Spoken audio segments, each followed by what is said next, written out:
Hey everyone! So this past weekend, I top aided the Legacy Showcase playing the Epic Storm, and I played a couple of changes from our stock lists and from what we've been doing, kind of as a response to what happened during the Eternal Weekend metagame. So the most important thing is this copy of Massacre in the sideboard.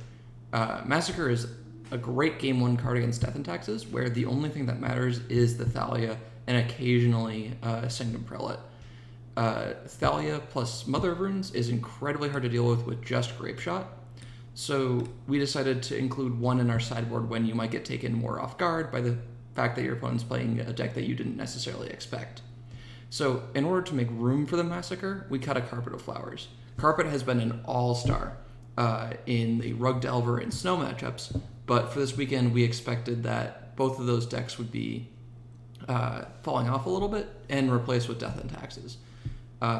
We considered a couple of other slots, like the Pulverized slot, because there's been a lot less Chalice of the Void overall due to cards like Oko, Thief of Crowns, but in the end we just cut the fourth Carpet because it seemed like the slot that was had the least value overall. The other small change that I made, and other people might not agree with this change, is I played a second Verdant Catacombs over the fourth Bloodstained Mire. Going along with the decreasing importance of Pulverize, I found that having access to green mana and either green land in Taiga or Tropical Island was super important in a lot of these matchups. So, and drawing double Bloodstained Mire sometimes means you get choked on green mana, where you can't have double green up for a double Veil, or Veil plus Decay, something like that. So I made the choice to play a second Verdant Catacombs. So I don't have the live matches for everybody today. I just have replays that we're going to go through. We're going to talk about my decisions as I do them. So yeah, let's hop into round one.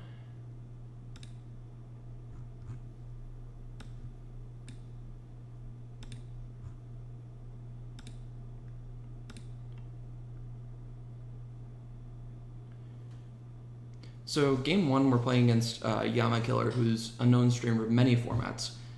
His most commonly played deck in Legacy is Urza Stompy, the mono blue Karn Echo of Eons deck. This is not a good matchup. This is not how I wanted to start my round one. But we lose a die roll, so we're on the draw, so we're disadvantaged. So this is a very explosive hand. If we draw another cantrip, for example, then we get to ad nauseum on turn one by putting it back with Brainstorm. That's where I was thinking when I kept this hand. There's also just lots of good draws off the top. For example, if we draw Wishclaw Talisman, we get to turn one Brainstorm, put ad nauseum back in the deck, and then cast it through the Wishclaw Talisman instead of through cantrips.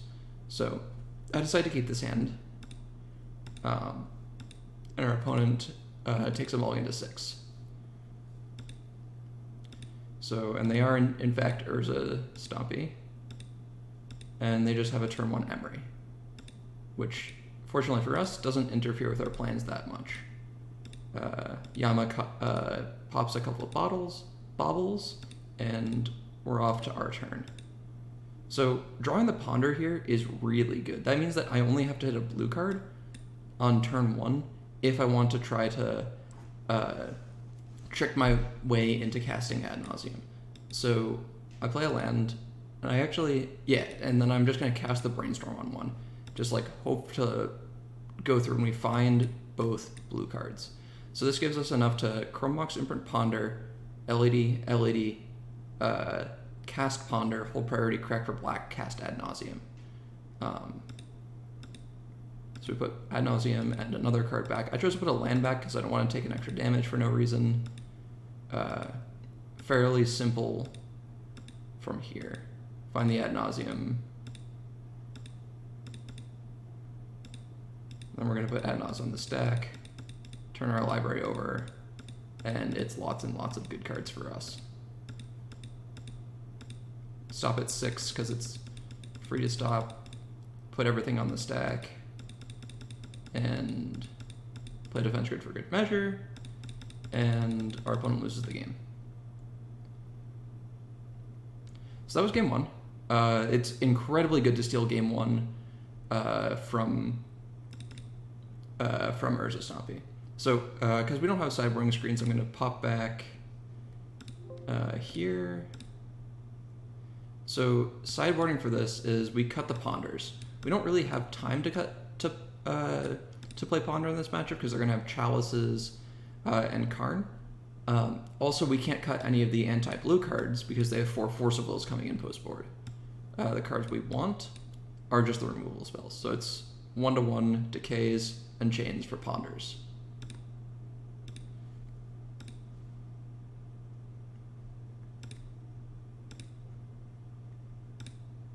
So we get to game 2.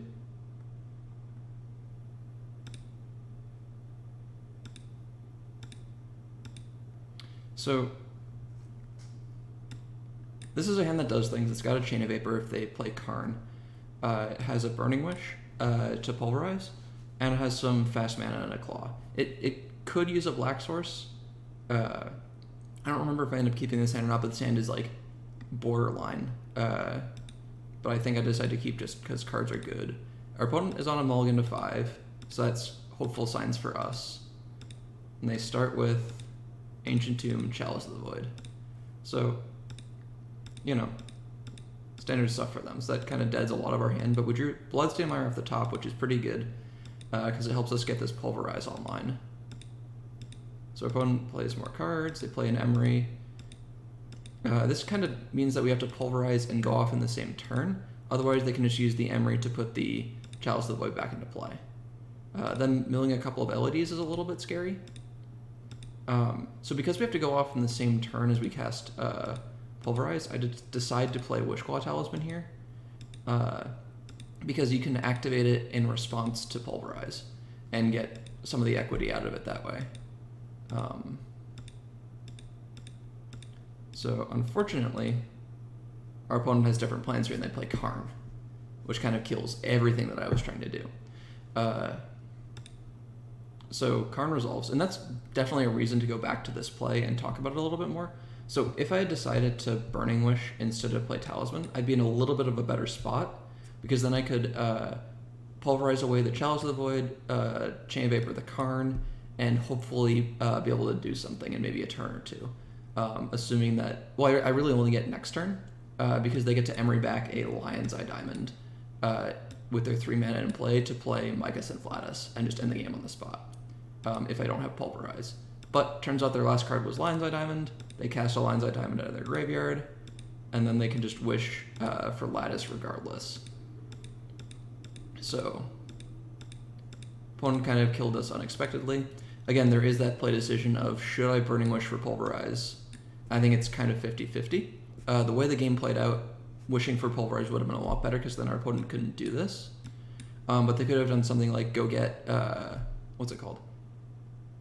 The one that's tap, turn an artifact into liquid metal coating instead, and that kind of also destroys all of our plans. So the fact that they had Karn is just bad news all around. It's so hard to beat this card out of this deck. So sideboarding doesn't change between games 2 and 3. We're gonna pop into this next one. So now we get to be on the play. So we mulligan our first hand because it was super slow and didn't really have anything to do. This second hand is kind of like the first hand. It's explosive, it has a Burning Wish, and it has an easy bottom of the Tendrils, but it doesn't really have an answer spell. So I wouldn't fault anybody for ditching this hand, but I decide to keep, we're kind of on the land go plan again. So they start with Ancient Tomb, play a Bauble, Seer Volcanic, and they have Chalice. And Chalice 0. So that punished me a little bit for not playing the LED out, but I don't think that playing the LED out has a bunch of returns, especially when you have Burning Wish and your plan is to Pulverize. So now we fetch up a Badlands, and I decided to make the same decision I made last game, which is to play the Talisman instead of the Wish for Pulverize, because I want to wait to find green mana to protect it from Force of Will, and they have Karn again. So it's very unfortunate that nothing matters. So I actually get to cast the Burning Wish this time and find the Pulverize. And I decided not to cast it because I'm not really doing anything because the Karn is still in play, and I would only have artifact mana to work with. So, and they get the liquid metal coating last turn, and they just destroy all my lands. So that's just the game right there. I'm just gonna get liquid metal coating out of the game. I draw for my turn, and I think I just concede. Yeah. So start the day off on a very bad matchup. We're 0-1. It's kind of loose. When I run into this deck in leagues, I often just concede the match because playing out games 2 and 3 is so not worth it most of the time. But we had shots to win this games. There's a couple of decision lines that maybe could have changed things. It's a bad matchup. It happens. You just got to keep chugging along. So now we're going to hit round 2. So I believe I looked this person up on MTG Goldfish, and they were big into fair blue decks. So this is kind of an interesting hand. So this is basically a Multa 6, but you get to keep basic island. And if you draw, and it has double LED and Veil of Summer, so everything you could want in a blue matchup. It's fast, has cantrips, lets you make decisions. So we're going to keep this one. So we're on the draw again. Our opponent plays Bayou. Oh no, this was an Elves player. I forgot. So that's my bad memory. So that's even better for us. So we draw Opal off the top, which is probably just our best draw, because that lets us do tricks like this, where we're going to put this Chromox into play, and with the trigger on the stack, we're going to cast Brainstorm. And we find Ad Nauseam, and a blue card. We're just going to do the same thing we did in round 1. So we're going to put back Ad Nauseam and a land, imprint our Ponder, play our LED, play our land because it's pretty free too, just having a black-red extra mana available. We're going to Ponder, hold priority, put Ad Nauseam on the stack.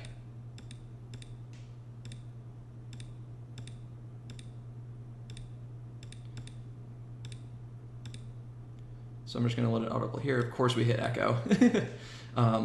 I have a penchant for hitting Echo, and I think we still get there. So we're going to flip down to 2. And we're going to start just casting some cantrips, because this Ad Nauseam isn't actually super successful. We didn't have a clean win. So what I'm trying to do here is build up enough Storm and mana to be able to Tendrils. And so we have 1, 2, 3, 4, 5 mana. So we're 1 mana short of being able to Burning Wish for Tendrils right now. So we're going to play out our Opal. We're going to cast another Ponder, trying to find a +2, which we do is Dark Ritual, and this is Tendrils.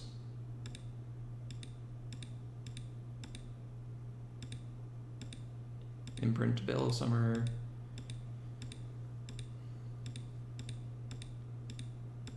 And Tendrils of Agony for a bunch. So, sideboarding for Elves.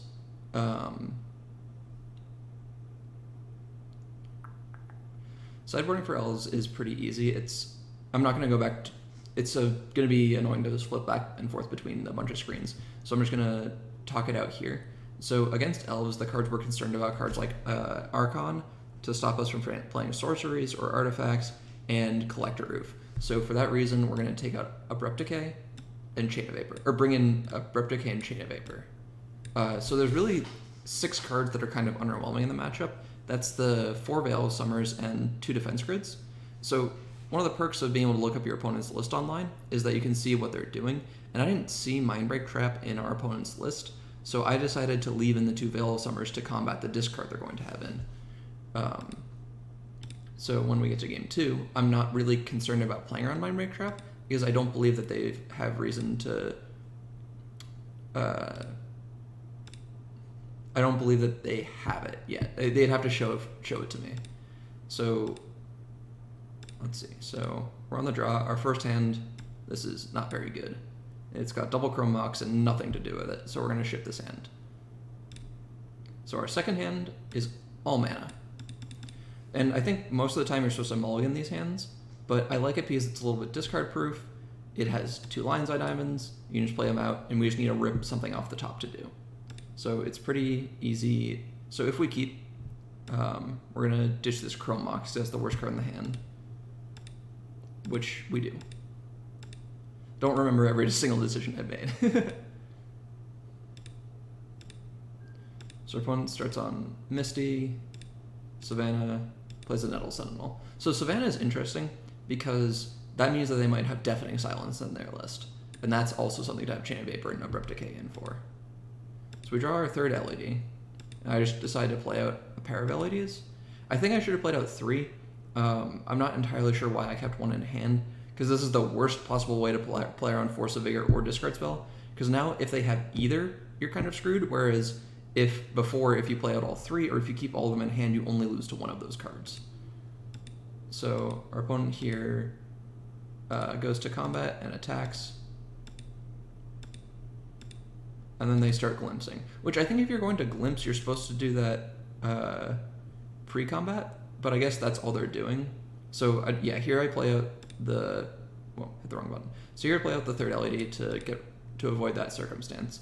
And so now we're into the realm where Collector Roof might start to become impactful because they have the mana for it, or just like killing us in general. Again, they start with combat, which is weird to me. If they're going to do more things, like if they could just glimpse and kill us, especially because they have Visionary. Except they went to combat first, so this is like all fine. So they draw their 2 cards. We're just waiting for a draw step to kill them, pretty much. So they find another elf, which is Aquarian Ranger. So they get to keep going off a little bit. I got really scared when they tapped that white mana, to be honest.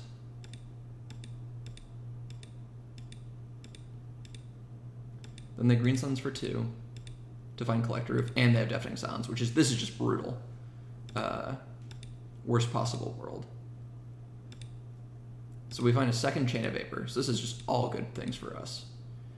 This means that we can answer both of their permanents and hopefully draw something next turn, as long as they don't have Natural Order, which they do. I think I just die on the spot here. Yeah. So I think our opponent could have killed us last turn, except they decided to combat for some reason before going off. So that's kind of a lesson in why you shouldn't keep those hands, and I probably should have gone to 5 in this game to avoid that, but that's just jitters and being down 0-1. So now we get to game 3. We're on the play. Sideboarding doesn't change between games 2 and 3. So we have the pair of Veils in the defense grid. So this is a very good hand. We need another artifact to turn on Mox Opal. We have a Brainstorm. We have a Burning Wish. So we keep this hand. I think I just lead on Underground Sea. It's either Underground Sea or Verdant. Basically just hold up Brainstorm against a discard spell. Why do I turn 1 Brainstorm? I'm not entirely sure why I decided to turn 1 Brainstorm. I'm trying to think back. I think it's basically that I was intending to... Oh, yeah. So my plan was to Brainstorm on their end of turn because these cards cast Echo of Eons, and I figured, well, if I'm going to Brainstorm on my end of turn anyway, why not just do it now? And turns out this Brainstorm is just nuts. So we're just going to, go off with Echo of Eons. So importantly, I put back Burning Wish here to play around Surgical Extraction. I don't believe my opponent has it, but it's always worth thinking about. So we're going to play all of our stuff. Important to tap the Mox Opal before. So there's actually an interesting decision about what color to crack the Lines Out Diamond for. I could have cracked it for black and had black and red mana floating, but I think most of the time you want blue mana floating post Echo of Eons to be able to cantrip if you don't miss completely. So that was my decision there. I used 2 of the floating blue mana, or I end up with this. So here's our black mana anyway, and we get to cast Ponder. So our Ponder finds Witchclaw Talisman, and that's just the game. Because from here you get to play your stuff out, crack, play Witchclaw Talisman, crack our LEDs for black, and just cast Tendrils of Agony. So our opponent died out on turn 1. Not bad. Pair of turn 1 kills in this match. Alright. On to round 3.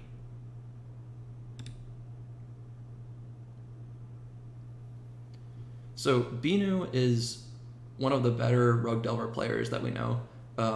They've won multiple challenges playing Rug Delver, so I kind of knew I was in for the instant I got paired, and I was like, 1-1, get paired against a really good player. It's just not where I wanted to be.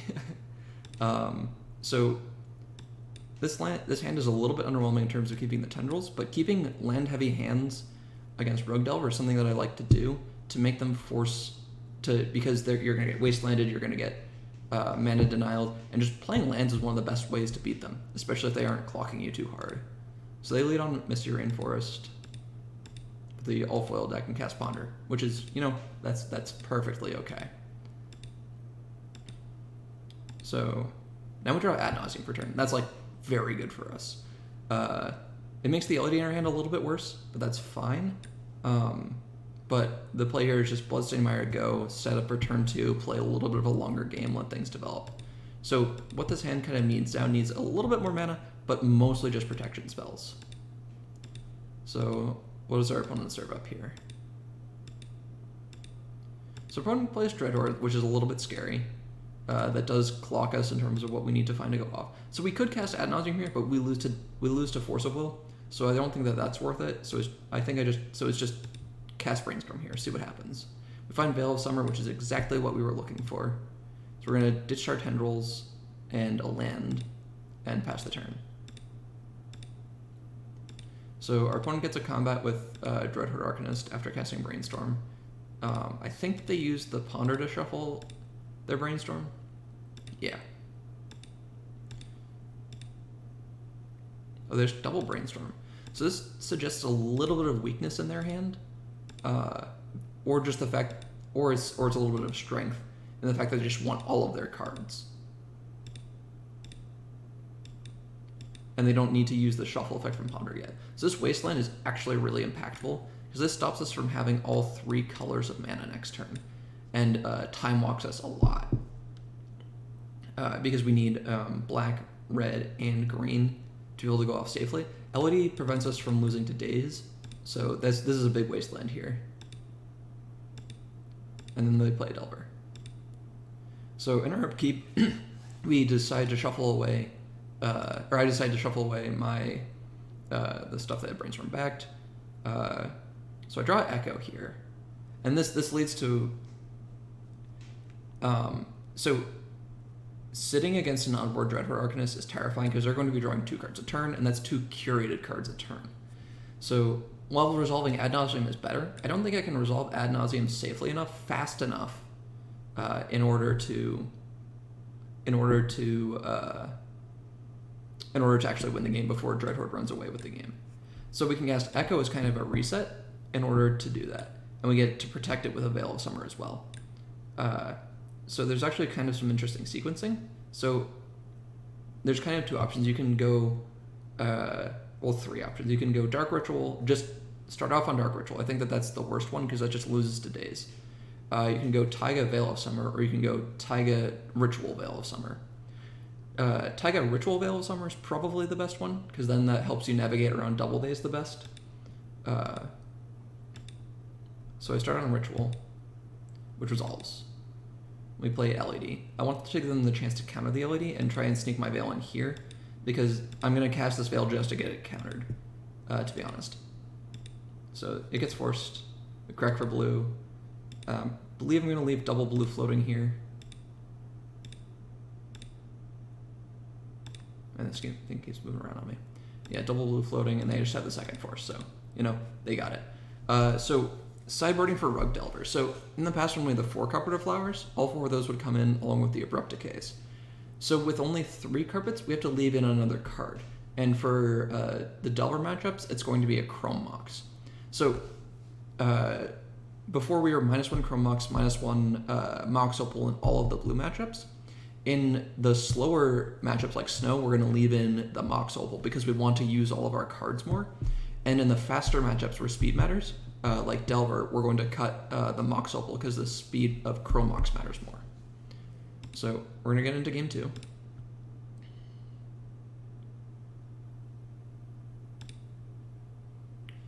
So this is, obviously I kept this hand, but this is a hand in need of another land. And Ponder's going to hopefully do that for us, because then we just get to jam a couple of grids, get them countered, start making them spend resources on starting to combat us. So we're going to fetch up our Underground Sea, cast Ponder. Ponder finds 3 lands, which is great. That's exactly what we're looking for. Well, not exactly. I would have loved if there was like 2 lands and a tutor. So we draw Verdant Catacombs. They play land and just pass. So this can suggest a couple of things. Delver decks aren't really playing 1-mana counters like a Spell Piercer or Spell Snare anymore, but this could suggest that they have Pyroblast, or just nothing to do. But Pyroblast is the card that's on my mind in this moment. So we draw our Badlands. I actually make a mistake here by playing the Badlands. I should play Verdant and shuffle away the 3rd land that's on top, because we don't really want that anymore. We kind of just want, or I kind of just want, something to do. So they brainstorm a response and they have the days, which this is actually a really good spot for us, because they can't play Dreadhorde on this turn anymore. They just have they've just played these 2 cards, so that means that they can't play Dreadhorde, which is great. So that slows down their card advantage clock and allows us to develop further. So they replay a Misty. So we know one of their cards is that Volcanic Island, and we draw our 4th land. And again, I'm just going to play Defense Grid, jam it into whatever they have. And it resolves, which I'm feeling pretty good about. So this means that if we get to untap and draw something that does something, like a Wishclaw Talisman or a Burning Wish, or Ad Nauseam, or any of our action spells, that's very good for us. Our opponent does have Dreadhorde Arcanist, so this is a little bit scary, but it's much less scary now that we have Resolved Defense Grid. So I fetch just to thin a little bit. We draw Carpet, which I'm just going to play because investing in ramping is fine, but that's a miss of a draw step. And then we pass the turn. So what we're hoping here is that our opponent doesn't have Oko or an answer to Defense Grid. So they're going to get their Brainstorm back with Dreadhorde.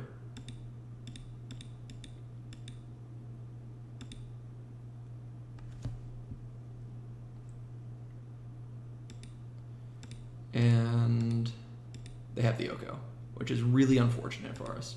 So now we don't have any more protection, but we draw Echo. So the reason why I added blue mana here with this Carpet of Flowers is this isn't getting better for us. Nothing about this board state is good for us right now, and I don't think that taking additional draw steps and trying to outgrind the Delver deck with the active Dreadhorde Arcanist and active Oko is going to get us anywhere. We can double cast this Echo Vions this turn if they don't have Force of Negation. And there's really no way to tell if they have Force of Negation versus Force of Will, so you just have to go for it. Because they're tapped out, that means that they can't hard cast Force of Negation, and we don't actually have to really invest all that much into this Echo because we have the Carpet, because we have the LED that we don't have to crack. So we're really just investing these pair of Dark Rituals into the Echo if it does get Force of Negation. So it's relatively safe to cast it here. So that's what we're going to do. We're going to start on Dark Ritual, play the Lion's Eye Diamond, oodles of mana, and then we're going to cast Echo and see what happens. And our opponent has Force of Will, which, so happy it's not Force of Negation. Force of Negation wouldn't let us flashback. So how do we cast this flashback Echo? So we have 1, 2, 3, 4, 5, 6, 7, 8 mana, and we could choose to leave the LED in play. So this means that we have easier access to Metalcraft, easier access to possibly other things post Echo. But I think it's better to keep the diversity of colors up with our lands here and have more initial mana, which is important versus the Daze deck. So I decide to crack it for blue and flashback the Echo. I think about it a couple of times. And I leave 2 blue floating because we have black mana here. So we draw Wishclaw Talisman and mana. So this is where Wishclaw Talisman is super powerful, because we have a lot of mana here, but no protection, and we have a lot of action. So you have to be sneaky here. So starting on Wishclaw Talisman and making it appear non-threatening is the thing to do.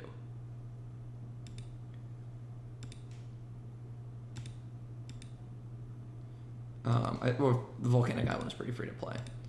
So I start on a Talisman, which resolves. This is great.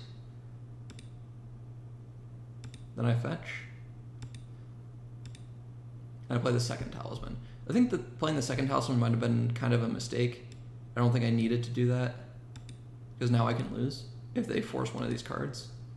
Now Carpet resolves. Chromox pitch Burning Wish. Play Opal. So this is Storm Count Infinite. Cheeky little attack with the defense grid. We activate Carpet, make black mana. We activate our Talisman and kill our opponent with the main deck Tendrils of Agony. So at this point we are 2-1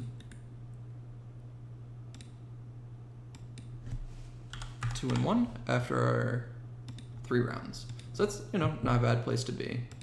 So now let's get to round 4.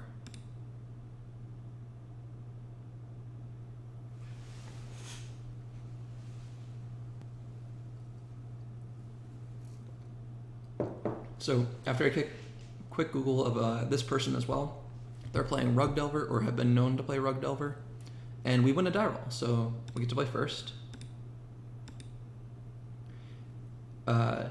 So this hand is a hand similar to what we had in the beginning of the previous game, where we have a bunch of lands, a tutor, and a little bit of fast mana.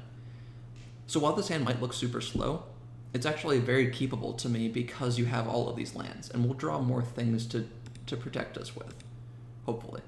So our opponent takes a mulligan to 6, and we keep our 7. So we bait a little bit by playing out Verdant.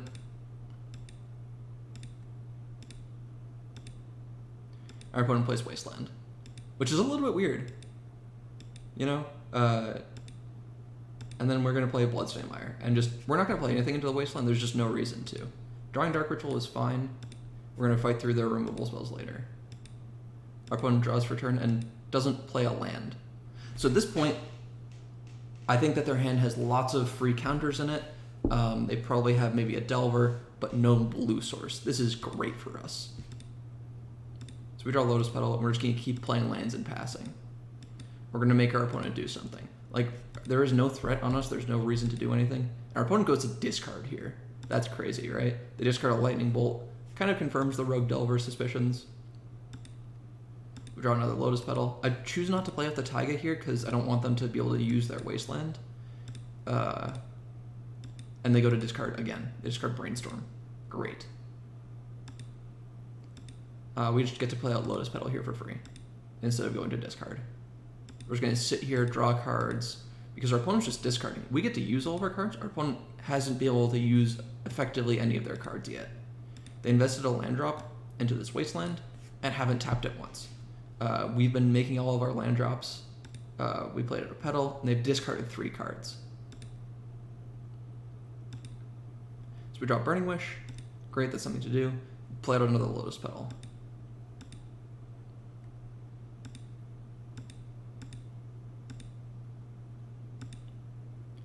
Opponent misses on lands again.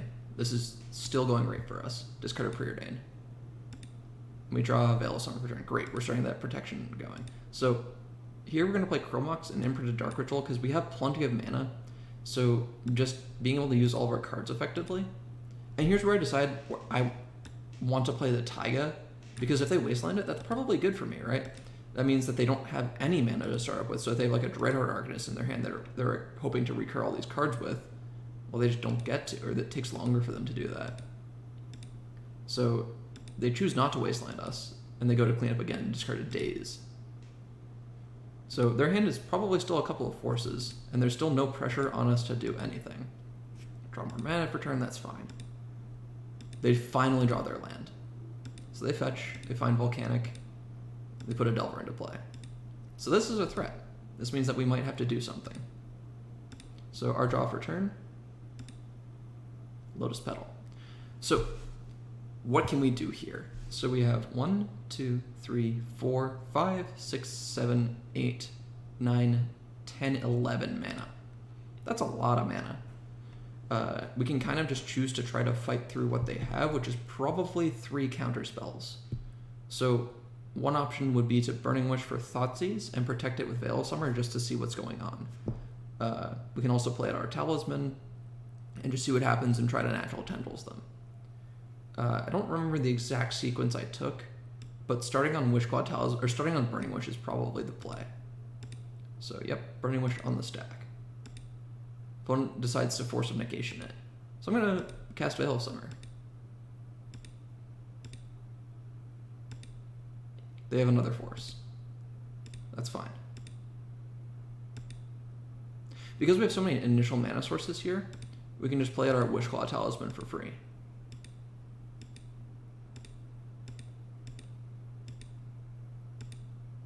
Wishclaw Talisman resolves. That's great for us. So we have to play out a bunch of mana.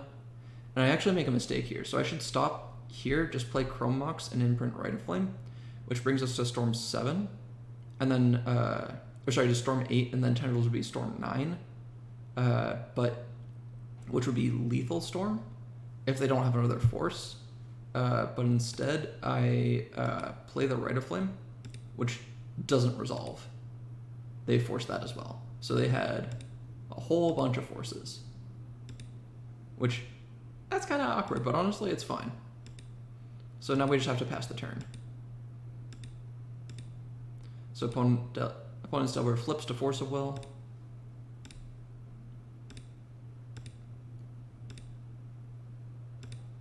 We attack for 3, go to 14. So them choosing to wasteland us, or to not wasteland us, is actually a really big mistake from them. Because now we draw for turn, we draw Defense Grid, and now we just get to cast Ad Nauseam. We know that they only have a Force of Will in hand that they can't cast, so we get to flip all of the cards off the top of our deck. And this Ad Nauseam's like going kind of okay. I'm gonna bring up our Revealed Zone. Flipping the LED is pretty good. Now we find Burning Wish, and now we can stop at 6. We just kind of play all of our cards out. We know our opponent has nothing to interfere with us, so just got to make sure that the storm count is high enough. That's what the Brainstorm is about. Lodovac, yeah, and we just Burning Wish, find Tendrils, kill our opponent. Easy. So our sideboarding is going to be exactly the same as the last Rug Delver match. There's no real reason to change anything. So it's in 3 Carpets, in 2 Decays, out 4 Rite of Flames, and a Mox Opal. Alright, opponent is dead. So now we're going to get into round 4, game 2.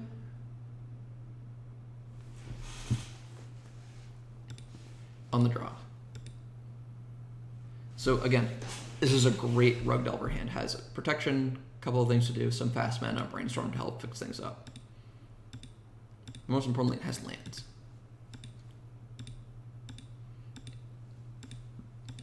So they lead on land go, which again suggests Pyroblasts. We find a Ponder, and I decide not to play it to avoid playing into Pyroblast, because we can Brainstorm plus Ponder next turn. Opponent again doesn't play lands. We draw Ad Nauseam, which is great. So this means that I want them to start using spells a little bit, but again, there's just no reason to do anything. Our opponent apparently is a fan of keeping these one-landers that don't put pressure on us and just let us draw infinite cards. So they cast Ponder here. I Brainstorm in response to try to avoid Pyroblast. I'm gonna move the stack a little bit.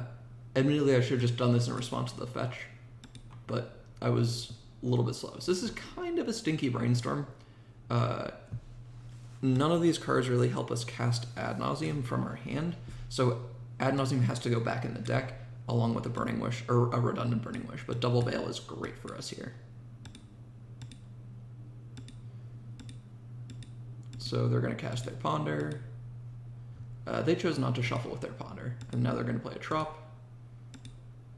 We're going to shuffle away the cards we don't want. So again, no Pyroblast. Draw for turn into Defense Grid. So there's a reasonable decision here between casting Ponder, casting Defense Grid. It feels like they're struggling to develop, so I want to develop better than they are, so I'm just going to cast the Ponder. This is a shuffle. None of these cards really do what we want, we just want more lands. Find Tendrils. So we're just going to put... Oh, so because we have the 2 Veil Summers, I'm just going to throw one out and see if they counter it. See what happens. They decide to daze it, which is perfectly okay with me. The other option would have just been to play out LED. But making them use a card, setting them back a mana, both of those feel like good things to me. So they tap out for Dreadhorde. Probably have a few more free counters in hand. We draw Dark Ritual. Our hand has to do something, right? We have so much mana, we have protection. So there's a couple of options here. Come on. So we can Ritual, Defense Grid, Talisman. So, sorry. Full mana count is 1, 2, 3, 4, 5, 6, 7, 8, 9. So technically we could wish for Peer. That loses to every card that they could have. I think trying to protect Defense Grid with Veil Summer is a good place to start. And then we can choose to look at Echo Vions or something like that. So we're going to start on Dark Ritual. Dark Ritual. And then I play Wishclaw Talisman as kind of bait. I think I had a couple of different thoughts running through my head at this point, and it was pretty close between the two of these. So Wishclaw Talisman resolves. So now I put LED. So now Veil of Summer, which they decide to force. And then I play Defense Grid. So, if Veil resolved, then we just get to Ad Nauseam, was the thing. So now Defense Grid, they play Daze. We pay for Daze. So this Daze is kind of weird. They might have thought that we had more things to do once Defense Grid resolves. Like, these cards could have been mana, but now they can't Elk Defense Grid on their turn.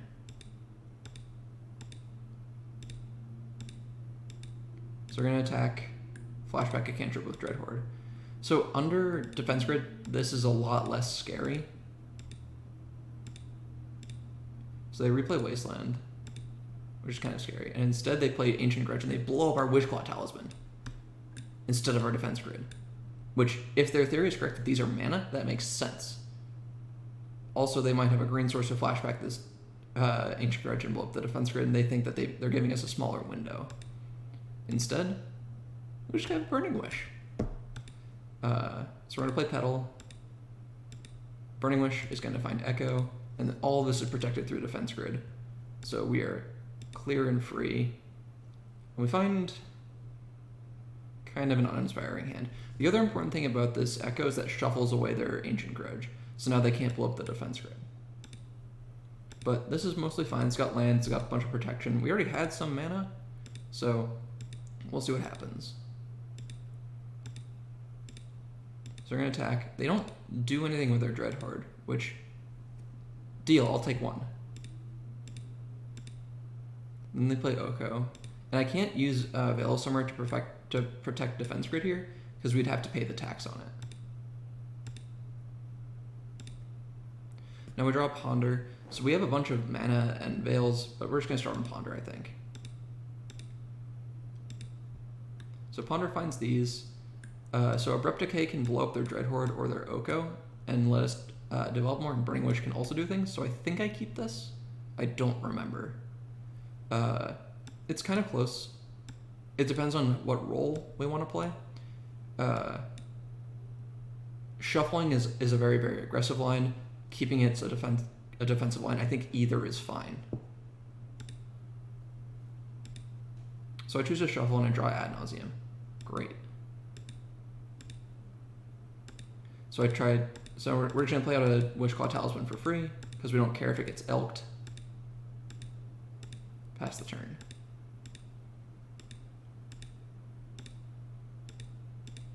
So we're gonna cast a Ponder, so now I have set to flashback with their Dreadhorde. And I'm expecting to get Wastelanded at some point here. It's kind of annoying how this keeps moving around, but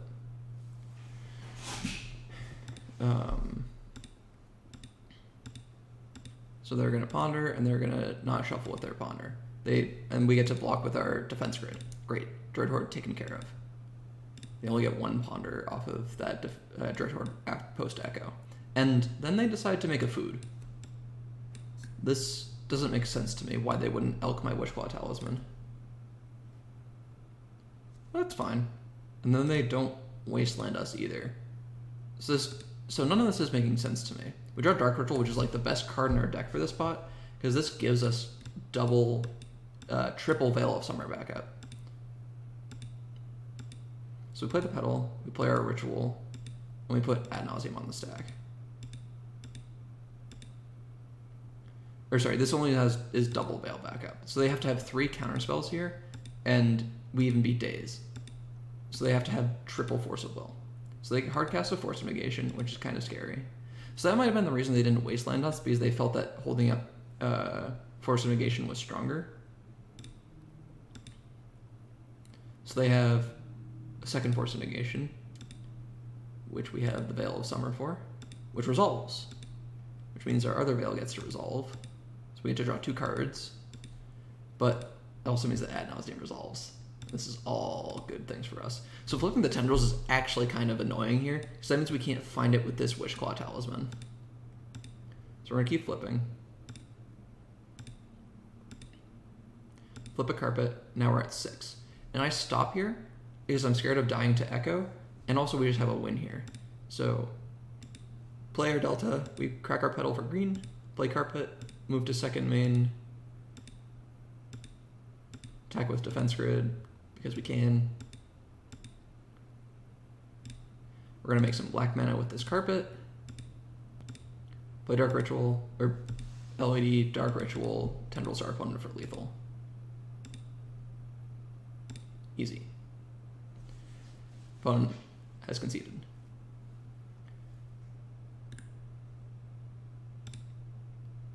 So this brings us to 3-1.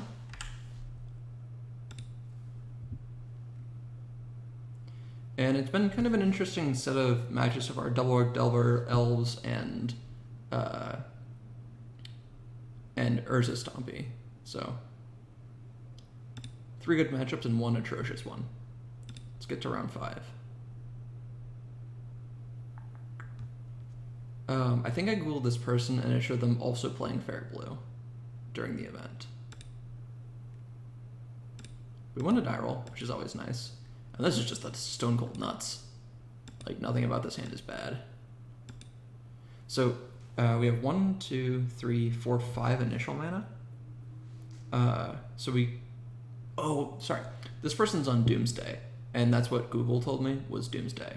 So this means that they aren't playing Force of Negation, so that means that the coin flip of turn 1 combo is favored towards us. I think that keeping Veil of Summer could be a reason not to, especially because we have the LED to play around Daze, but also because they have discard spells. There's just so much that can go wrong if we pass the turn. So I'm just going to jam here.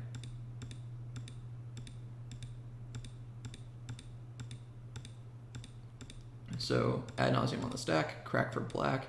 They cycle Street Wraith, confirming that they're on Doomsday or Dredge, and Ad Nauseam resolves. Find our Tendrils. We actually need any 0 here. And then we can cast our Rite of Flames, which I think is the last card we found at 6 is this Lotus Petal. So we play Lotus Petal, Rite of Flame, Burning Wish for Storm. So we need the Storm count. If we just cast the Tendrils. I cast the Thoughtseize just to double confirm that they are on Doomsday, and Tendrils them. So they're dead. Cool, we snuck away a turn 1 kill on game 1. Now into game 2. This game's a little bit longer. So Doomsday has the interesting thing where, like Sneak and Show, where they're a combo deck with Force of Will, so they can kill you, but also they can just force your combo. So this hand has a lot of protection, especially a Veil of Summer to help prevent against this card, and has some acceleration, and you can't really mulligan this type of hand in this matchup. You just gotta hope to get a little bit lucky. So they play an Underground Sea and pass. Draw another Veil. And I choose to play out Yeah, so I'm playing out the defense grid on turn 1. Which resolves. I was very prepared to use Veil of Summer to help protect defense grid, so this means that if we don't die, we're in a good spot in the coming turns. Discard spells are also annoying for us. It turns out they're playing the version with Arkham's Astrolabe. So we're going to play a Preordain and a Lotus Petal. I'm going to be using the skip turn feature in this a lot, because this game does go for a while. So we're going to play out Chromox, Imprint, Veil of Summer. So I do this to be able to cast our own Veil of Summer to protect our hand, because basically we're trading, we're making their discard spell take Lotus Petal instead of Dark Ritual, so that's mana positive for us. They play a land, pass the turn, we draw, pass. It's a lot of draw go here. They can actually cast Counterspell through our defense grid now, and I kind of want them to cast Doomsday in a pass the turn fashion. So this Brainstorm is pretty easy. Put back Ponder on top to protect it from discard.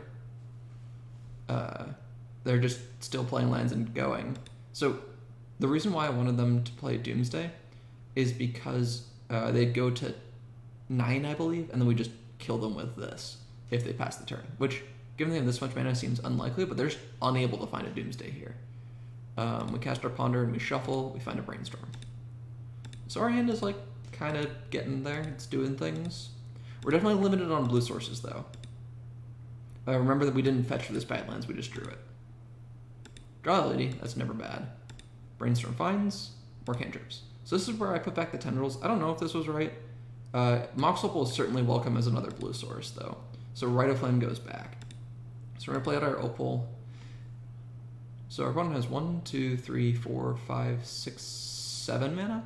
So this means that they can cast double Force of Will. So even if we Veil, they could still counter our business spell if they wanted to. So we're gonna use Ponder to shuffle. We don't see any more action, so it's a pretty easy shuffle. Find another land. That's fine, whatever. Again, I could die on any turn here. So they decide to cast a Brainstorm. So I'm pretty sure I'm dead here. They play a land, and then they pass. I don't have any idea about what's going on in their hand. So we're just going to cast Brainstorm, find the Tendrils again, put back Delta, yeah. We're just going to play another defense grid and see what happens. I'm hoping that our opponent starts to interact with us a little bit here. Maybe we can get a natural Tendrils. So we're going to force, pitch, force. And then we get to Veil. And then they fetch. And they fail to find, I think that they forget that they have this Lotus Petal in play. Because they could have definitely used that. And I probably should have shuffled, to be honest. But if this Veil of Summer, or if they try to counter this Veil of Summer, then they just die to our Tendrils, because Storm would have been 5, 6, 7, 8, 9. So that would have been lethal Storm there. If they had actually remembered that this Lotus Petal existed. So that's actually really unfortunate for us that they didn't counter our defense grid. So I fetch and shuffle. And I'm actually still going to cast the Tendrils here. Because, fun fact about Doomsday, if you try to cast it at 1, like with Peer into the Abyss, you die. So we're going to put our opponent to 1, which is very close to being 1 in this matchup unless they decide to play out a Street Wraith, but we're also at 34, so they can't Doomsday combo us anymore. And we have 2 defense grids in play. This is all upside for us. We're going to play Drago a little bit, still, because we have nothing to do. But our opponent is pretty out of this game at this point. They duress us, take our LED, find Talisman, and then they concede to Wishclaw Talisman. Because they can't get, I guess they could get through double grid, but they decided not to. So,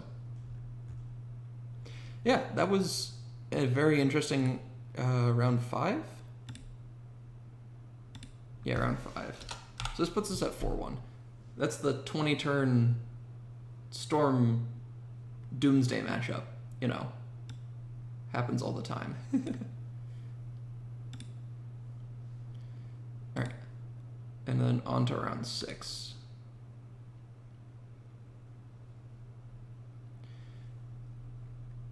I googled this person. I don't remember what they were on.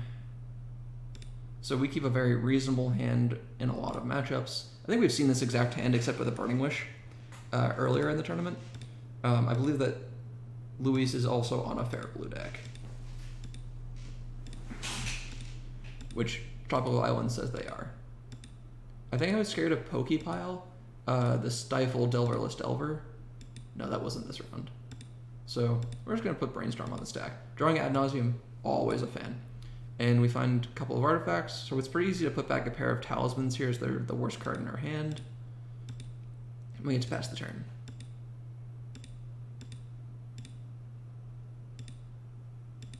Opponent has the end of turn Brainstorm.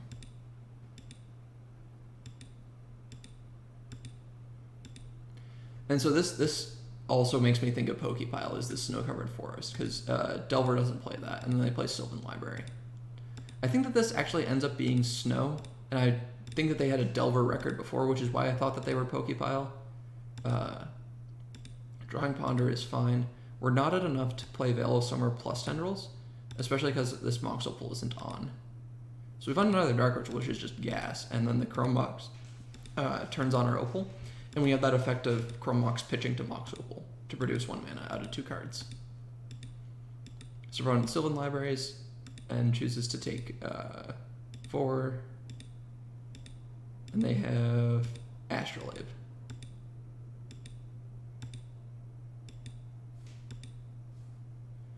Hopefully my mouse isn't too loud for you guys. Sorry about that if it is. So now it's our turn. Now we have a window here. Opponent has 7 cards, but whatever. We got Ad Nauseam on the stack. So this is actually a cute trick here. Because we don't have anything to imprint, we get to Chrome Mox on the stack to turn on Metalcraft, to play around Daze plus Force with our Veil of Summer. So lots of cute little Chrome Mox tricks here. Ad Nauseam as an instant is finally good. Man, I wish this card was a sorcery. So our Ad Nauseam resolves. We don't even have to cast Veil of Summer. And we start flipping cards off the top, and they're not super great. LED is fine, and then Echo. It's always Echo. But fortunately, this is plenty for us to win the game with Tendrils of Agony out of our main deck. So I'm just going to skip through the rest of the turn here, play a bunch of cards, we activate Talisman, our opponent is pretty dead. So because I believe that this is Pokepile and Snow at the same, and not Snow, I do the Carpets and Decays in, Rite of Flames and Chrome Mox out. If I had Rite of Flames and Mox Opal out. If I had realized that this was actually just Snow, then I would have kept in the Mox Opal over the Chrome Mox. So now we get to game 2. I think game 2 is where I realized it's actually just Snow. So hand is great. If this hand finds a green source, we are so off to the races. Opponent also takes a mulligan to 5, which is just wonderful. They have Tropical Island Ponder.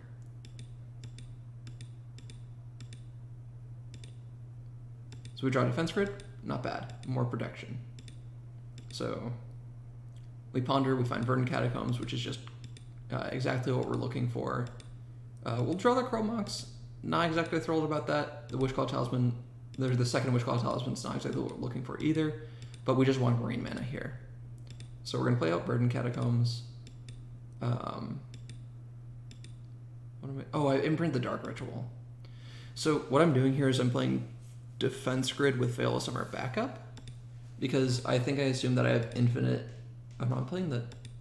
I don't know what I'm doing here, to be honest. Oh, I'm still convinced it's Pokepile, so I don't want to fetch and lose my green source. That's what I'm doing. So, in the mindset of me playing around Stifle, this green source is so important that I need to fetch when our opponent is tapped out. Because we need to resolve both Carpet and Veil. So I play the Wishclaw Talisman to test the waters, and it just resolves easily. And I know that I have another one on top, so if it gets countered, it's not the end of the world. So they cast Brainstorm here, and then they decide to fetch, so I also fetch. because I still think that I'm playing against a Stifle deck.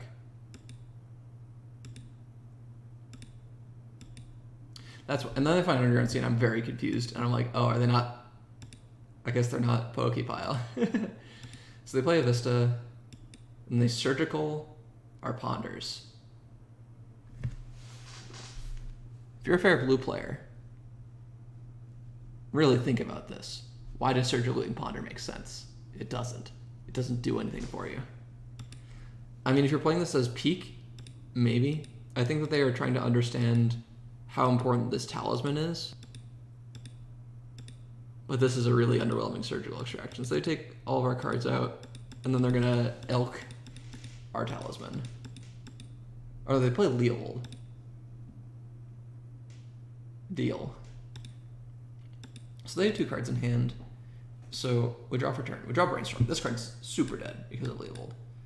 I thought they were going to Elk my Talisman. I thought that that's what this Surgical meant, and it didn't. So this set of plays doesn't make sense to me.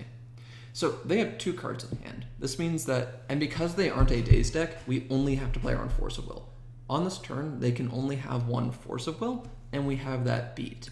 So we have 1, 2, 3, 4, 5, 6 mana, 7 with Carpet of Flowers off their 2 islands. Here's the thing, though. If we play Carpet of Flowers and move to second main, then their Leovold gets a trigger and they get to draw a card. But that card doesn't matter, because the difference between 2 versus 3 cards here doesn't exist. It means that they could have a different card to pitch to Force of Will or whatever, but we have this Veil of Summer. So we get to go off here. So we get to play Carpet, and this is the moment where they could counter things. So I think playing the LED out here is wrong, because if they counter that, everything just goes poorly. And they know our hand. So our opponent gets to draw a card from Leovold. We get to add 2 green. Cast Veil of Summer. Veil of Summer resolves. Off to the races. Ad nauseum on the stack. And they have another Surgical Extraction. This is where the cricket noise would be playing. This is fine. I don't think this does anything. It does make it so that the amount of mana in our deck is very small, so we only have Chrome Moxes, Lotus Petals, Opals, and Dark Rituals in our deck at this point to make mana. Because we've already changed phases, Carpet of Flowers isn't on anymore.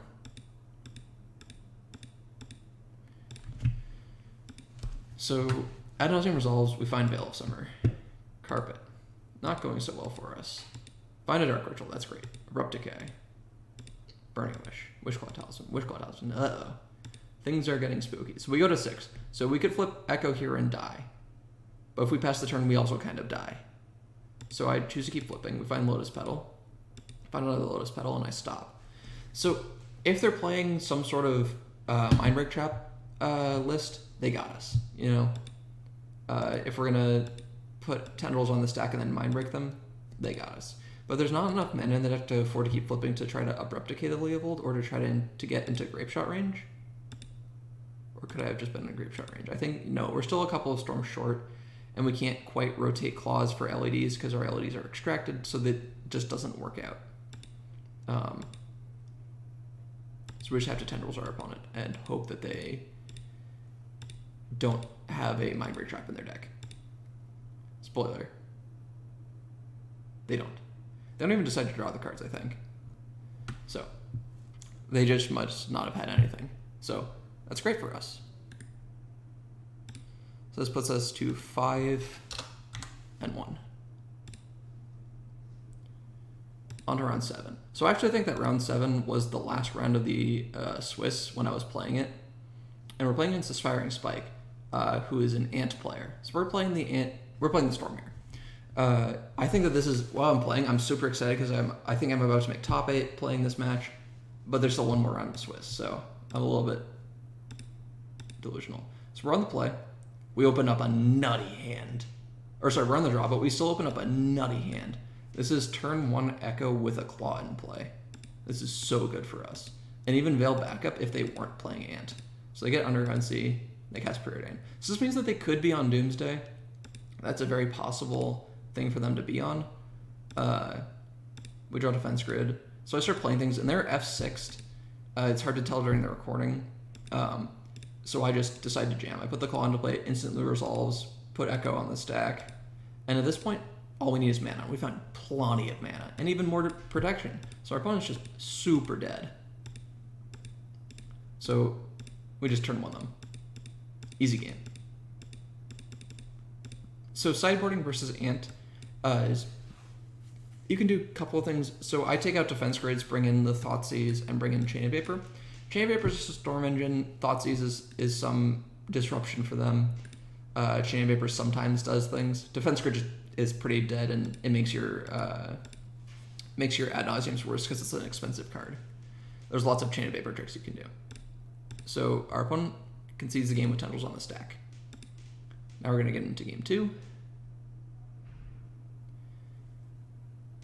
And we're on the draw again. Huh. This looks familiar. If they leave up mana, we even get to Thoughtseize them and tap it so I can't have Flusterstorm. Deal. So we're going to keep this hand all day long. They have the Duress. So the best card in our hand by far is the LED.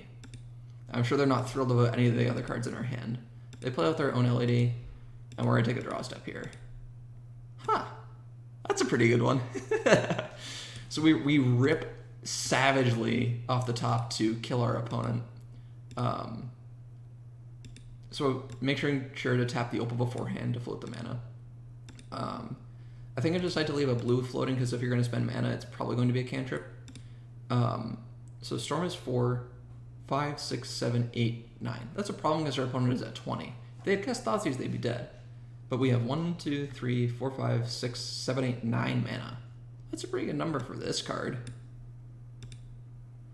So we're going to put some mana on the table. Burning Wish, crack LED, find Pier. We're going to draw 24 cards. I'm just going to speed through because this is very not interesting. I just play a bunch of spells and eventually put Tendrils on the stack. It's so hard to whiff off Pier, it's not very interesting. The important thing during this turn was to notice your storm count. I almost didn't. I almost did get Tendrils, but yeah. So just turn one Ant twice through a discard spell, you know. I feel bad for our Ant opponent, but yeah, that's the matchup.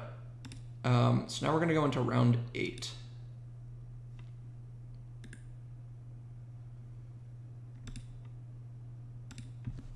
Six and 1.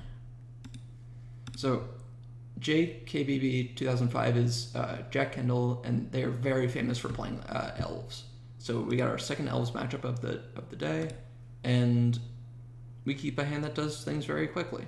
This is like turn 1 defense grid, or turn 1 claw, and then do things on turn 2. So they play Quirion Ranger, whoops, and I decided to play we draw Lotus Petal for turn, play Wishclaw Talisman. I don't think I'm going to die on turn 2. They can't oof us on 2 from this board state. I don't think they can.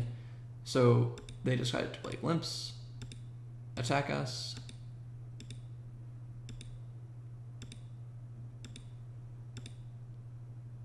They untap it by bouncing a land, and then they play a Birchlore like Rangers. So this lets them go off a little bit. So this is a little bit scary, but because they're past the combat step again, we can't die. So they play Heritage Druid, they pass, draw Tendrils, which is fine. So we have 1, 2, 3, 4, 5, 6, 7 mana. With the Wishclaw in play, this is an easy ad nauseum.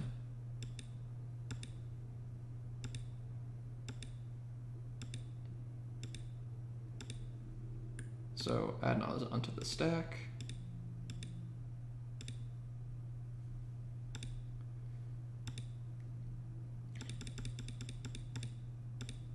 Flip a bunch of cards, find LED, find Opals. This is 1, 2, 3, 4, 5, 6, 7, 8 mana. So we have plenty of mana. We just need to make sure we have the storm count to win the game. I like flipping lower because there's like no penalty. I flip the Echo again. I'm really good at flipping this card, guys. I need to learn how to cast ad nauseum better. And we play a bunch of cards, make sure our storm count is high enough. The Burning Wish on the stack, and Tendrils.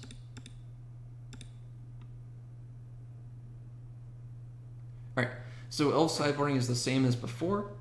In Chain of Vapor, in Abrupt Decay, out 2 Grid, out 2 Veil. Oop, that's the wrong game.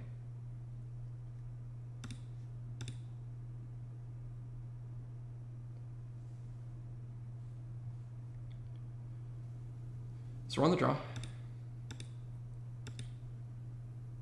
This is a very reasonable 7. Does lots of good things for us. So they take a mulligan to 6. They start off with a discard spell, Thoughtseize, which takes our Talisman, which I think is not the right pick. I think the Lotus Petal to reduce black for both of these cards is the best card in our hand, but we'll see. So I draw Veil of Summer, and I play out the Volcanic, and I think about playing the Lotus Petal out here, and I don't remember why I don't. I think I just want to save Storm Count, or I was playing around like Abrupt Decay or something. Oh, this is what I do. So instead of holding a Veil of Summer, I decide to go get Echo Vions, or not Echo, Peer into the Abyss, because I can do that next turn. Instead of holding a Veil of Summer, because if they have a second Thoughtseize, they have a second Thoughtseize. And now I decide not to play with the Petal, because if they have another discard spell, they're just going to take Peer into the Abyss.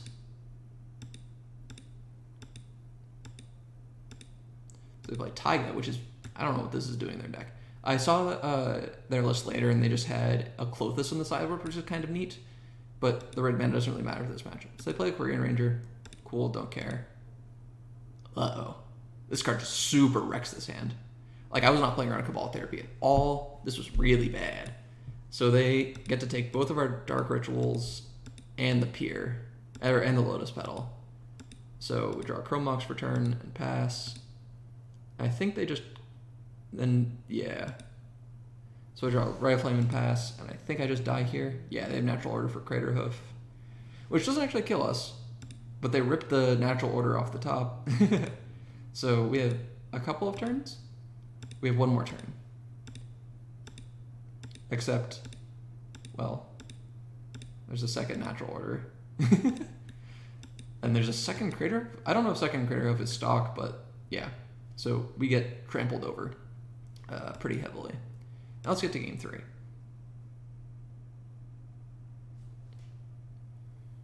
All right, we're on the play, which is good for us. This is a very reasonable 7, double Rite of Flame, Tropical Island, Brainstorm, couple of tutors. It's tough to do with.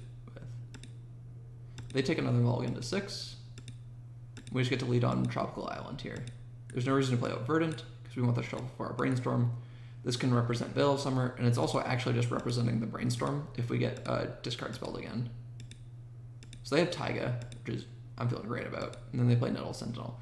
I think I misread this at the time that their hand didn't do much, but this should be a sign of strength for their hand, that they were willing to keep this hand, and maybe this kills us on turn 2. That's what I should be scared of here. So now I cast Brainstorm, and I put back Abrupt Decay and a land, I think? No. So what does this Brainstorm do for us? So next turn we will have 1, 2, 3, 4, 5, 6, 7, 8 mana. Is that right? 1, 2, 3, 4, 5, 6, 7, 8, 9 mana. So next turn we could Peer, assuming we don't get disrupted at all. So I'm going to put the Decay back, because I don't think that this is going to do anything for us. I'm going to put the Burning Wish back to hide it from a discard spell, and just make this Wishclaw Talisman seem super tempting. That's my goals here. So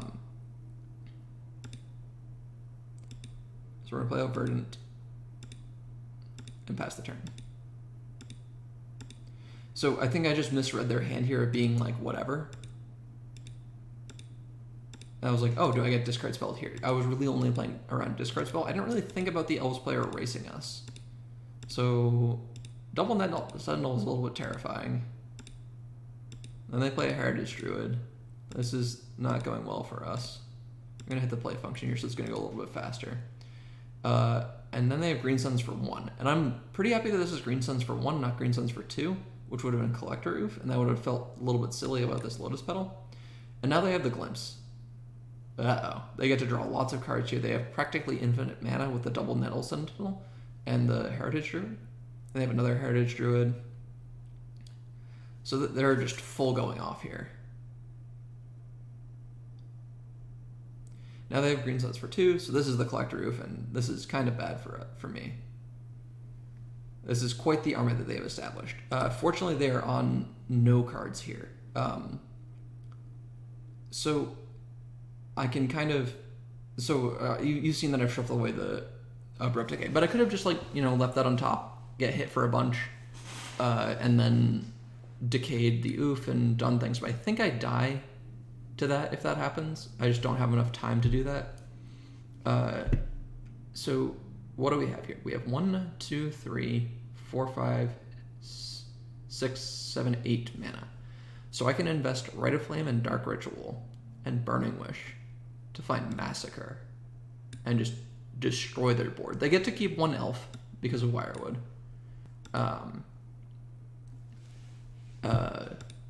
But that's fine. That destroys their clock on me. It kind of resets the game a little bit, buys me more time to do things, and it kills the Collector Roof. So we're going to do that with the plan to start prepping for Ad Nauseam in a turn or 2.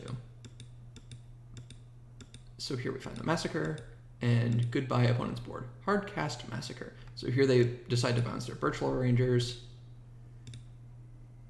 You know, goodbye elves. So in our hand we have 1, 2, 3, 4, 5, 6 mana.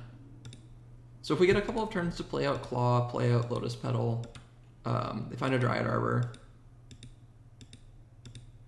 They choose to play Nettle Sentinel, so that was their draw step for turn. So they're gonna hit us for 1 here.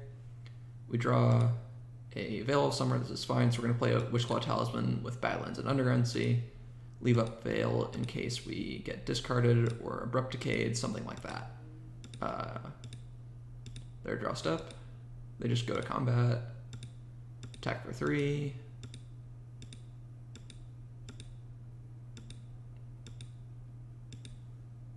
Play a basic forest. So we know their last card. And we can't cycle this, unfortunately. So now we just have Ad Nauseam from 12. So, important to know here, don't play the Bloodstained Mire. It's just a free life point you don't have to play. So, Rite of Flame, Lotus Petal, Ad Naus from 12. We have the double block thanks to Lotus Petal. Of course it's Echo of Eons. It's always Echo of Eons. We flip that card off the top. We find an LED, so this is good. So we could Echo if things go really wrong. We flip a Wishclaw Talisman to go to 4. So Tendrils kills us, but I think I still have to keep flipping. Note that I still do have a land drop here. We find Dark Ritual. So at 3, we need a black source to cast this Dark Ritual, and hitting a 2 kills that dream. So I choose to stop here, and it makes sense to stop here because we can Dark Ritual, Wishclaw Talisman, LED, Flashback Echo, leave a black floating, attempt to draw enough mana to kill our opponent. Because Storm Count is really low right now, I don't think we're going to get 1, 2, 3, so that'd be 6. I don't think we're going to get 4 more spells out of this Ad Nauseam. So I think Echo of Eons draws us more cards here, even though we have to spend 3 more mana. So once Echo goes on the stack, we need 4 mana to win the game here. And 2 more Storm, and we find tons of mana. So with this, it's top 8 time. Tendrils of Agony on the stack.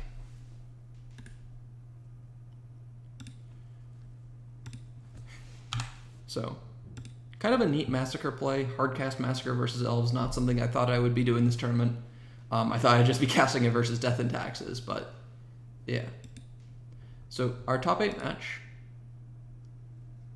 is versus lands. I knew this from their Goldfish history. So game 1 is the easy game. This is the game you have to win. This hand has a couple of lands, but overall it's kind of slow and underwhelming. But I keep it anyway because we're going to find more lands. We have infinite time to do anything. The only thing that they could do is throw enough fast Merit Blade, which they don't have. So when I draw the defense grid, it's pretty easy to play out. Or no, that's not what I'm doing. What am I doing? I think I'm just getting Pier into the Abyss, yeah. So I'm getting Pier just to speed up Pier because you can invest 2 mana here, and then we only need 7. So we have 1, 2, 3, 4, 5, 6 mana. So we draw a Dark Ritual, we get to Pier next turn. So they have Wasteland, which is kind of the worst case scenario. And then they have Caracas. So we find a Rite of Flame, that's not bad. So end of turn, they decide to port our Bloodstained Mire, and I fetch in response. I don't know if that was correct. I think it's debatable. I think because I have the Lotus Petal, it's fine too. So now we just have double black in play. I guess the reason not to is now they can choose to port the Swamp instead of just having it tapped. Now they have Dark Depths. That's scary. So they technically have enough mana to kill us here, but they port the Swamp so we know we're not dying. So draw Underground Sea, and it's pretty free to play out Underground Sea here. And I also choose to play Defense Grid. So Defense Grid makes it so that they can't make the 20/20 on our turn. They have to make it on their turn. Or they have to crop rotate on their turn. Excuse me. And it's also just good for Metalcraft. I do play this out, right? Or maybe I just played it in a second. Yeah, I just played it in a second main. This is much more of an afterthought play of just play it out, get Metalcraft. Not that it really matters because we have the Chrome Mox, but it can't hurt to play it out. No goblins in this matchup. So they do have crop rotation, and then they decide to make the 20/20 on their turn. They don't have to make it here. They could have chosen to port us again. But that's fine, and they know about this card.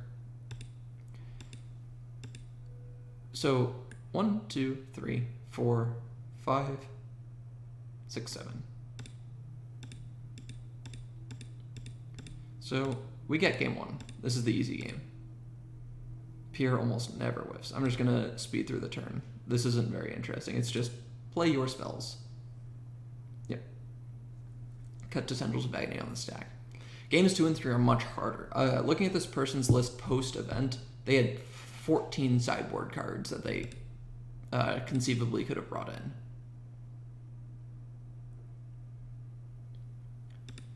So we're on the draw. This hand is great. This hand is turn 1 Echo, it's turn 1 Burning Wish for Thoughtseize to look for Mindbreak Trap, it's turn 1 lots of good things for us. I don't think you can ship this hand back. So they play an Exploration. And they should pair Bayous. Deal. No Sphere. We draw Brainstorm. And instead of casting Echo, I decided to cast Thoughtseize because I think we have the liberty of playing around Mindbreak Trap here. And if they don't have Mindbreak Trap, I get to take their Sphere. So put Thoughtseize on the stack, which eats their Mindbreak Trap. Cool. Deal. We get to untap Burning Wish for Echo and attempt to win the game that way. Wah, wah. Sphere of Resistance is going to be hard to beat, and they have a Rashadan port, so that's annoying. So they put us in our upkeep. I cast Brainstorm. Might have been correct to wait longer. We find kind of unfortunate cards. Oh, so sideboarding for lands is just all 4 Veils out. We leave the Defense Grids in specifically for this card. So this is pretty unfortunate. Draw Chrome Mox, play Verdant, pass the turn. We definitely don't want the Defense Grid on top of our library. And they have Wasteland. Boo. And a second Sphere. We're so far away from casting... So now our out is Pulverize. We need to somehow Pulverize, which is kind of annoying with our own artifacts in play. So I shuffle away the Detritus on top. We draw the Volk. So I think about playing or not playing Burning Wish here. Burning Wish costs 4 mana, so we'd have to sacrifice our Lotus Petal and lose Metalcraft. But we're going to destroy all of our own artifacts anyway. So we're just going to wish for Pulverize. And hope we get to untap with it. Remember that this Pulverize does cost 2 mana. So we can't cast it here. We draw ad nauseum. Oh well. Can't really do anything. They fetch. Find Taiga. And now they have 2 ports. So now we're at 0 mana. So we get double ported. Draw tendrils. Not really what we're looking for. Then they have choke. I don't know why this card came in. It seems kind of suspect to me in our 3 island deck, but sure. It's good in this spot because they don't have to tap 2 things.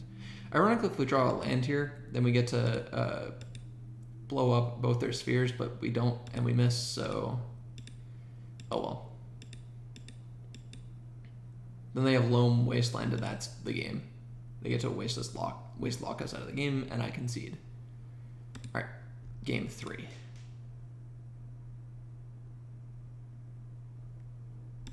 We're on the play. This is a hand that I like. It's got a bunch of defensive tools that build us towards beating spheres. It's not super great at beating like all of their mana denial from lands because it's not super fast, doesn't have a ton of artifacts. But I don't think that that's what they're keeping in general. So we keep this. Play out, find Underground Sea, cast Ponder, find good cards. Cool. So we just get to keep all the mana, and we have, yeah. So I play out the Chrome Mox here so that we can still cast Abrupt Decay through a sphere, and to a player on Mindbreak Trap, because next turn we just draw Dark Ritual, and then they die.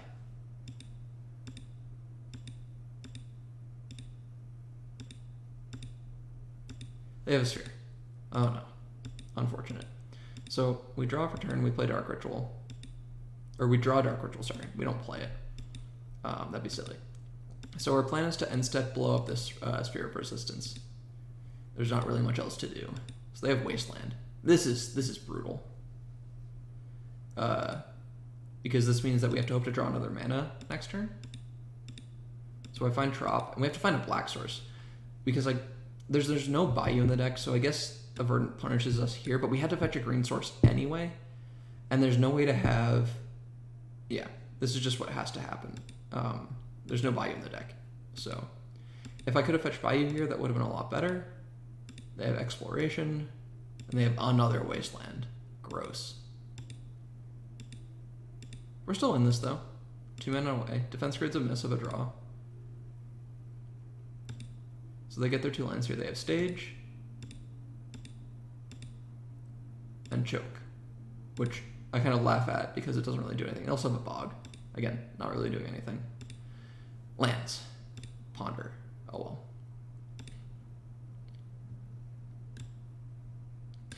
Opponent has presented lethal.